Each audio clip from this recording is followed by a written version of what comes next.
তো আজ আমরা গিয়েছিলাম মা বামনবুড়ির মন্দিরে। তো চলো বন্ধুরা প্রথম থেকে ভিডিওটা শুরু করা যাক। তো হ্যালো বন্ধুরা, আমি সোমেন। আজ আমরা বেরিয়ে পড়লাম মা বামনবুড়ির মন্দিরে।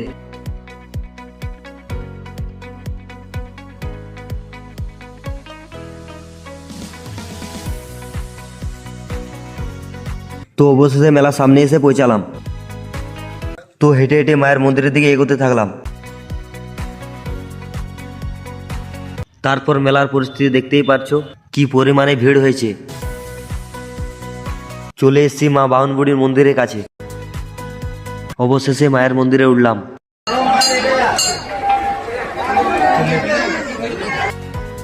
মায়ের মন্দিরের পাশে দেখি মাটির মালসা ভর্তি হয়ে আছে। তো অবশেষে আমাদের ঘোরা কমপ্লিট হয়ে গেছে।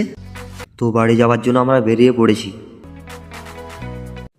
তো হ্যালো বন্ধুরা, ভিডিওটা কেমন হয়েছে অবশ্যই কমেন্টে জানাবে। তো বন্ধুরা ভিডিওটা ভালো লাগলে লাইক কমেন্ট শেয়ার করে দিবে। এরপরের বলগুলি আসছি।